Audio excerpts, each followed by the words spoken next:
என்ன பல பேர் அப்படியே பூச்சியை பாக்குற மாதிரி அருவருப்பா பாக்குறாங்க. ஏதோ இந்த வீட்டுல கூலிக்கு வேலை பாக்குற வேலைக்கார மாதிரி பாக்குறாங்க. போதும்மா, இவ்வளவு காலமா உனக்காக பொறுத்துக்கிட்டதெல்லாம் போதும். கால் வைத்து கஞ்சியா இருந்தாலும் கௌரவமா போய் குடிச்சுக்கிறோம்மா. அமுதா, இன்னும் என்ன பண்ணிட்டு இருக்க? பெட்டியை எடு, கிளம்புவோம். சரிங்க. நின்னு வேடிக்கை பார்த்துட்டு இருக்க? அண்ணே, இப்ப மட்டும் நீ இந்த வீட்டை விட்டு போனினா உன் தங்கச்சிய மொத்தமா தலைமுழுகிட்டு போறேன்னு அர்த்தம். மீனா, அதுக்கப்புறம் உனக்கும் எனக்கும் எந்த ஒட்டும் இல்ல, உறவும் இல்லனே.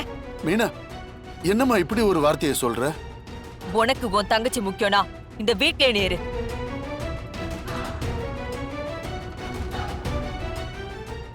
என் அண்ணியையும் அண்ணனையும் மன்னிப்பு கேட்க வச்சால அவளை நான் சும்மா விட்டுருவேன்னு நினைக்கிறியா? இந்த வீட்ல அவ நிம்மதியா வாழ்ந்துருவாளா? எப்படி வாழ்றான்னு நானும் பாக்குறேன். நீங்க பட்ட அவமானத்துக்கெல்லாம் அவ பதில் சொல்லியே ஆகணும். நீங்க இந்த வீட்டை விட்டு போக கூடாது, அவ்வளவுதான் நான் சொல்லுவேன். எங்க மேல தப்பே இல்லாதப்போ நாங்க ஏன் விலகி இருக்கணும்? அந்த குடும்பத்துல ஒரு ஆளா நான் வாழணும்னு ஆசைப்படுறதுல நியாயம் இருக்குன்னு இப்பவாவது உங்களுக்கு புரியுதா? தேன் இந்த விஷயத்துல தப்பு பண்ணல, அவ பண்ணவும் மாட்டா. எந்த பிரச்சனையில அவ பக்கம் நியாயம் இருக்கு. எப்பவுமே நானும் சரி ஜானுவும் சரி நியாயத்து பக்கம் தான் நிப்போம். ஆனா நீ யாருன்ற உண்மையை மறைச்சிட்டு இந்த வீட்டுல இருக்கிற பாத்தியா? அந்த விஷயத்துல உன் பக்கம் நியாயமே இல்ல. அவ்வளவு பெரிய பொய்ய சொல்லி ஜானுவை ஏமாத்திட்டு இருக்க, என்ன ஏமாத்திருக்க, இந்த வீட்டுல இருக்கிற அத்தனை பேரையும் முட்டாளாக்கிட்டு இருக்க. ஆனா நீ உன் பக்கம் நியாயம் இருக்குன்னு நம்புற. தமிழ், நீயா உண்மையை சொல்லிட்டேன்னா எல்லாருக்குமே நல்லது. ஜானுவா உண்மையை கண்டுபிடிச்சா அது ரொம்ப மோசமா இருக்கும். அது அவங்களால தாங்கிக்கவே முடியாது. உங்க மேல எனக்கு எந்த வருத்தமும் இல்ல. நீங்களா ஏதாவது கற்பனை பண்ணிக்காதீங்க. இல்ல தமிழ், என்னால முடியல. அப்படியே மனசுக்குள்ள உறுத்துது. மாமா, எல்லாம் கொஞ்ச நாளைக்கு தான்.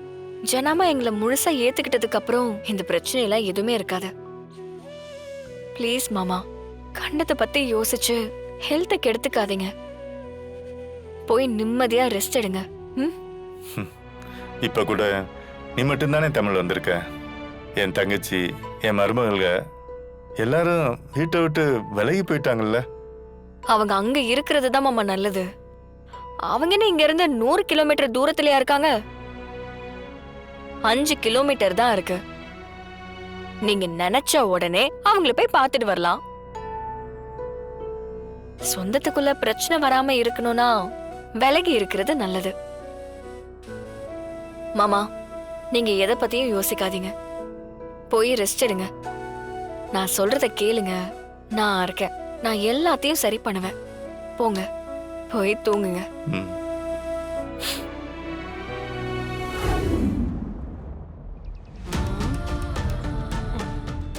அந்த வீட்டுக்கு இந்த வீடு வசதி கொஞ்சம் கம்மி தான். ஆமா, என்ன உங்க வாழ்க்கை? திடீர்னு ஷேர் மார்க்கெட்டு தங்க வேலை மாதிரி திடீர்னு ஏறுது இறங்குது. ஒரு நேரம் வசதியா வாழ்றீங்க, ஒரு நேரம் ஒண்ணுமே இல்லாம வாழ்றீங்க. என்னதான் கதை உங்களுது? அக்கா, எதுக்குக்கா இங்கெல்லாம்? நீங்க புது வீட்டுக்கு குடி வந்திருக்கீங்க. நீ என்கிட்ட சொல்லவே இல்ல. அதான் தெரிஞ்சுக்கிட்டு இங்கே வந்தேன். சரளாக்கா, ஏன் இப்படி வந்து பிரச்சனை பண்றீங்க? என் பொண்ணுதான் உங்க பணத்தை எப்படியாவது தரேன்னு சொல்லிருக்கால. சொல்லிருக்காதான். உன் புருஷனும் அப்படிதான் சொன்னாரு. திடீர்னு காணாம போயிட்டாரு. உங்ககிட்ட கேட்கலான்னு பார்த்தா நீங்களும் ஊரை விட்டு தப்பிச்சு வந்துட்டீங்க. உங்களை கண்டுபிடிக்கிறதுக்கே வருஷ கணக்கா ஆயிடுச்சு. பணத்தை இதுக்கப்புறமும் எப்ப திருப்பி தருவீங்கன்னு ஒதுங்கி இருக்க முடியாதுல்ல. இதோ நேத்து வரைக்கும் அந்த வீட்டுல இருந்தீங்க, இன்னைக்கு இந்த வீட்டுல இருக்கீங்க. நாளைக்கு கண் காணாத வேற ஏரியாவுக்கு தப்பிச்சு போயிட்டீங்கன்னா அப்ப என்ன பண்றது நானு? அக்கா, நாங்க அந்த முதல்ல ஏமாத்திட்டு போற ஆள் இல்ல. உங்ககிட்ட எங்க அப்பா கடன் வாங்கினதே தெரியாது. மத்தபடி உங்களுக்கு பயந்துலாம் நாங்க ஓடல. நாளைக்கு காலையில 9 மணிக்கு வருவேன், எடுத்து வை. அதுக்கு மேல போக கூடாது.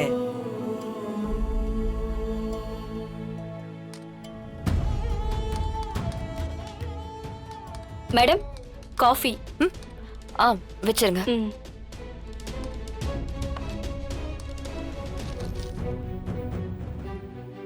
மேடம், என்னாச்சு? சைன் பண்ணணும் மேடம். கொடுங்க. இப்பதானே சைன் பண்ணி கொடுத்த. மொத்தம் 20 ஃபைல சைன் போடணும். அதுல 7 தான் சைன் பண்ணிருக்கீங்க. மொத்த ஃபைலையும் அப்படியே திருப்பி அனுப்பிட்டீங்க. ஃபைல ஏதாவது கரெக்ஷனா மேடம்? அதெல்லாம் ஒண்ணும் இல்லையே. அப்புறம் ஏன் மேடம் சைன் பண்ணல? சைன் பண்ணதா நினைச்சு நான் அப்படியே கொடுத்துட்டேன் போல. சைன் பண்ணி தரேன். Okay madam.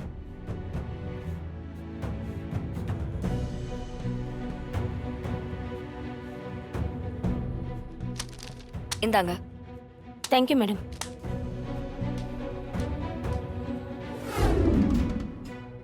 Excuse me sir. வாங்கம்மா, சொல்லுமா. சீக்கிரம் கிளாஸ் ஆரம்பிக்கணும்ல. சார், எனக்கு ஒரு சின்ன ஹெல்ப்.